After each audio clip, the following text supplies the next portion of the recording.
আপনার উস্তাদ হইতে পারেন, আপনার যদি উস্তাদ হয় তাহলে তো আমার উস্তাদের উস্তাদ এরকম হবো, কিন্তু এখানে উস্তাদের উস্তাদ তো দেখা যাবে না, এখানে শরীয়ত জমা হইতেছে, আপনি উস্তাদ কি এর উস্তাদ আর কি কি উস্তাদের রায়াত করতে এবং মুরব্বীদের রায়াত করতে যে হুজুর শরীয়ত জমা করলে এটা কি মানায়? কই আপনি যে কই না না মানে না তো। এইটার নামই তো আপনার আল্লাহ রাসূল বলছেন না, আপনার লা তাআতা লিমাখলুকিন ফি মাসিয়াতিল খালিক, ইনো ইসয়ানে খালিক হইতেছে, তারপর আমি কেমনে চুপ থাকুম এখানে?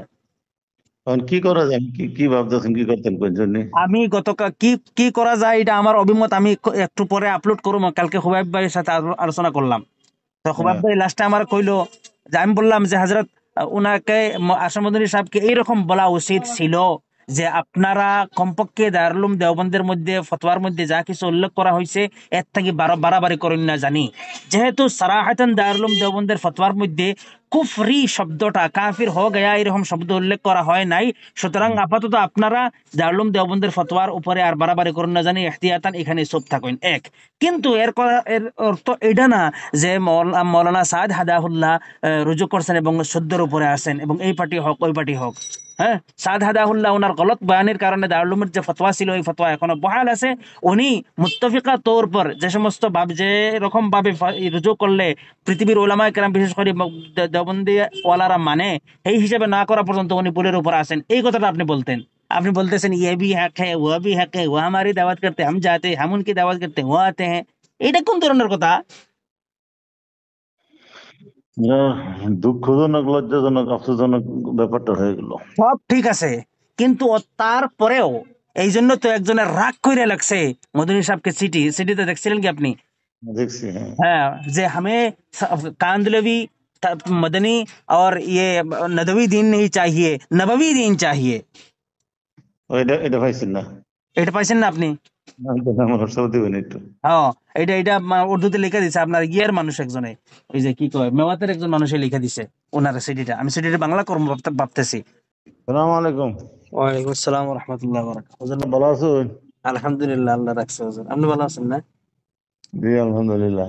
ব্যস্ত আছেন নাকি হুজুর? জি না কোন। আচ্ছা, আর সমাধানের সাথে যে পানি ডালিয়া দিল বাংলাদেশে যাইয়া, পরে ওনাকে হুস করলে উনি বলে ইয়ে মেরি জাতি রায়। হ্যাঁ। তো কথা হইলো, সবাই আপনার বয়ানটা আমার সামনে আসছে, ফেসবুকে দেখবার নইছে, ফোন দিলাম এই জন্য। আচ্ছা। জাতি রায় হ্যাঁ, কথা তো জাতি আমরা কেউ তো কই নাই পরায়া রায়, আমরা তো ভাবতেছি জাতি রায়, কিন্তু কথা হইলো দারুল উলুম দেওবন্দের মুত্তাফিকা মওকিফের উপরে এমন কোন কমি আপনার নজর আসছে যার কারণে আপনি জাতি রায় দেওয়ার প্রয়োজন মনে করছেন? কোন কমিটা এটা, কি কোন কমি এটা যে কমির কারণে আপনি জাতি রায় দেওয়ার মতো মানে পরিবেশ অনুভব করছেন এবং মানে দিচ্ছেন আপনি জাতি রায়?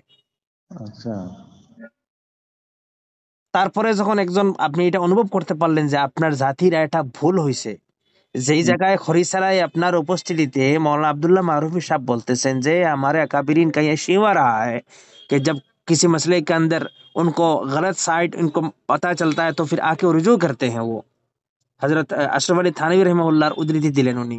হ্যাঁ, হুম। তো আপনি যখন এটা এহসাস করলেন যে আপনার এই ইয়ে ভি হক হ্যায় ও ভি হক হ্যায় এই কথার মাধ্যমে বেজাল বাচ্চা এবং মারাত্মক বেজাল বাচ্চা, দারুল উলুম দেওবন্দের মুত্তাফিকা ফতোয়া এখন মুখতলিফ হয়ে গেছে গা, আপনার এই কথা ভরসা থাকতেছে না মানুষের।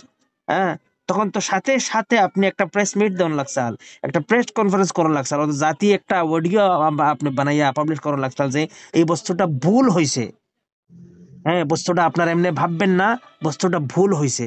এইটারে ইধার উধার জামা পিন্দাইয়া এটারে তাবিল এই সেই এই বড়ে হজরত কি এসে হতে হ্যাঁ, ইয়ে এগুলা কি অবস্থা এগুলা? এটা তো বড় সত্যিকার আফসোসজনক, জি, আফসোসজনক কথা হয়ে গেছে এটা। অবশ্যই আফসোসজনক কথা। উনি কেন, আমি বারবার উনার নাতির সাথে যোগাযোগ করতেছি, উনি বলে কোনো অসুবিধা হয় না। আমি বললাম আপনার নানা এরকম না করাতে অসুবিধা হয়? উনি বলে আমি আব্দুল করিম সাহেবের সাথে বাসকান্দির শেখুল হদিসের সাহেবের সাথে অমুকের সাথে হমুকের সাথে বলি, কেউ তো বলে না আমার অসুবিধা হইতেছে, আপনি বলেন। আমি বললাম আপনি যাদের নাম বলতেছেন এই সমস্ত একজন মানুষের এত ফুরসত নাই যে আমার মতো বাচ্চা বয়সী মানুষের মতো সোশ্যাল মিডিয়া অ্যাক্টিভ থাকবো। না মাওলানা কথা শুনেন, জি, সাহেবের যে বক্তব্যটা, জি, এটা আমার উস্তাদ উনি আমার মিশকাত শরীফের তিরমিজি পড়ে হুজুরের তবহারাল কামাল কইতে লাগবো, কিন্তু এই বর্তমান সিচুয়েশন জি, ওনার কথাটা এমন, যেমন এমন ক্ষতিকারক হয়েছে, যেমন একটা মানুষে জি, এই যে মাথার বাড়ি দিয়ে মাথার চুরমার করে দিলে যতক্ষণ ক্ষতি করে ফেলছে। জি জি অবশ্যই। ক্ষতি হয়ে গেছে। কিন্তু উনি একটা আবার কাম করছে, দুইটা কাজ করছে না।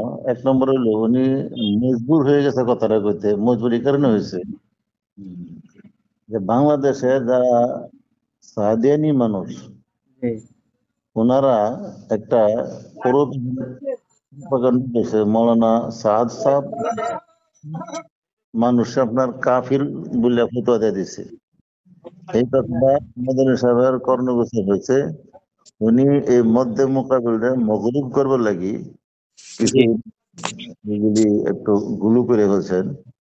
তো উনি আর তো মানে হুজুর, আপনি 5 মিনিটের জন্য হুজুর মনে করবেন পৃথিবীতে আর সমুদ্রের নামক মদনী খানদান নামক কেউ নাই, পৃথিবীতে শুধুমাত্র শরিয়া, ইসলামী শরিয়া আছে। তখন যদি আমরা বিবেচনা করি, তখন একজনের ভুল ধরবার যাইয়া উনি আরেকটা ভুল করে হালাইলেন। এখন যদি সাউথ আফ্রিকার ফতোয়া ওনাকে সামনে আইনে দেওয়া হয়, যে আপনি যে বলছেন যে বাংলাদেশের যারা দারুলুম দেওবন্দের ফতোয়ায় দোহাই দিতেছে যে দারুলুম নে এসা ফতোয়া দে, দারুলুম নে এসা ফতোয়া দিয়া, আর আপনি বলতেছেন যে দারুলুম দেওবন্দের ফতোয়া তো কুফরি লেখা নাই, সুতরাং আপনারা কেন কুফরি বলেন? তাইলে আপনি ওই ফতোয়ার জবাব কি দিবেন যে ফতোয়াটা সাউথ আফ্রিকার থেকে ইংলিশে দেওয়া হয়েছে কুফরির? কুফরি ফতোয়া আছে এটা। অবশ্যই জি আছে, ইংলিশে আছে। যদি কেউ চায় আমি বাংলাতে ট্রান্সলেট করে দিব ওইটারে, হম।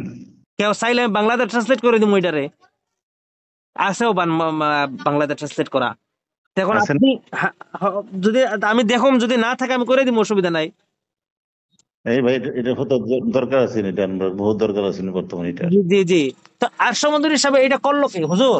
এখন মানে আপনি এই জন্য প্রথম বলছে আপনার সময় আছে, আমি অল্প লং আলোচনা করবো, এটা আমার খুব বেশি জরুরি।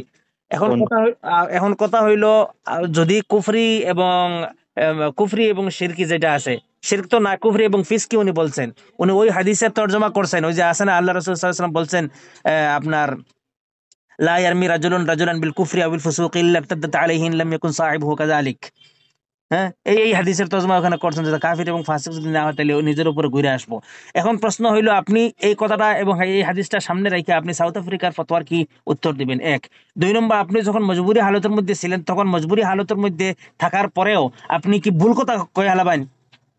আপনি তো ভুল কইছেন, এখানে সরাসর খেলাফে সরা গলত কথা কইছেন আপনি। এখন আমার ফোন করার উদ্দেশ্য হইলো এটা, জানি না আপনাদের নোক্তায় নজর কি, কিন্তু আমার কাছে এটা হওয়া লাগবই, নতুবা হব না যে কোনো উপায়ে। এইটা কোনটা কাজ? এটা হইলো মাওলানা আরশদ মদিনী সাহেব বয়ান দেওয়ার পরে যখন একজনে ফোন করছিল ওনাকে, তখন উনি বলছিলেন, পরে যখন বলছিলেন উনি যে দারুলুম দেওবন্দ কা जो मौकिफ है मेरा भी वही मौकिफ है। এটা ঠিক তো? উনি বলছেন দেওবন্দের যে মৌকিফ, এটা আমার মৌকিফ, আর আগেরটা আমার জাতির রায় ছিল, এটা বলছেন কি বলছেন না উনি? হ্যাঁ বলছেন। বলছেন। তাইলে এইটা বলার সাথে সাথে উনি বাংলাদেশ যে বয়ান ছিল ওই বয়ানটা মনসুখ হয়ে গেছে, তাই না? মনসুখ হয়ে গেছে। মনসুখ হয়ে গেছে, তার মানে উনি বুঝতে পারছেন। কিন্তু এই বুঝতে পারার পরেও এখন মানে আমি হুবাইব ভাইকে জিজ্ঞাসা করছিলাম যে আপনার নানা যদি ডাইরেক্ট একটা অডিও রেকর্ডিং কইরা বলে, এটা তো অন্য জিজ্ঞাসা করার পরে উনি বলছে, উনি নিজের থেকে তো বলে নাই, ওনাকে বলানো হয়েছে সুতরাং বলছে। হ্যাঁ, নিজের থেকে যদি এরকম বলে তাইলে কি অসুবিধা? উনি বলে না কেন? ভিডিও বাদ দিলাম, অডিও একটা জারি করলেই তো হয় যে মুঝসে ইয়ে গলতি হো গই থি। এটার অর্থ কিন্তু এটা না যে হুজুর আমি একজন বড় মানুষকে নিজের গলতি মানে মানার উপরে বাধ্য করতেছি, এটা না। এটা উম্মতের বৃহৎ স্বার্থে আমি বলতেছি, নতুবা সাদিয়ানির এটা দলিল বানাইতেছে। হ্যাঁ, তখন উনি বললেন যে বড় বড়রা বড়রা নিজের কথাবার্তা এগুলা কোয়ার পরে যদি বারবার খালি আইয়া মানে মাফ চায় আর এটা ওইটা করে, তখন অন্যরা চান্স পায় এবং আরো অন্যান্য বিষয়ের মধ্যে হালকাপন এসে যায়। এটা উনি বললো আর কি, খোবেব সাহেব উনি বললো এই কথাটা, যে হালকাপন এসে যায়, তখন মানুষে মানে খেলানো আরম্ভ করবো যে হে একরকম এক কথা বলে এক সময়। কিন্তু আমি বললাম যে না, আপনি বলতেছেন হালকাপন আর এইটা এইটা, কিন্তু এই কথাটা আয়াদর্শ থাকে আর উপরে, এটা উম্মতের বৃহৎ স্বার্থে, এটা একটা দলিল হয়ে থাকবো। যেমন তারই মহতুমি সব সামনে আইছে, আইয়া কইছে না এটা আসমুদ্দিন সাহেবের জাতির আগে দারুল দেওবন্দের মৌকিফ আপনার জায়গায় আছে। তো এইরকম উনি একটা বললেই তো হয়। উনি বলেন না কেন? কি কি এত মজবুরি উনার? মানে একটা আপনি করতেছেন, এর কথার কোনো ওজন নাই, আমি কই ওজন নাই। হ্যাঁ, পরে দেখা যাক কি হয় পরে। জি জি, ঠিক আছে, সালাম।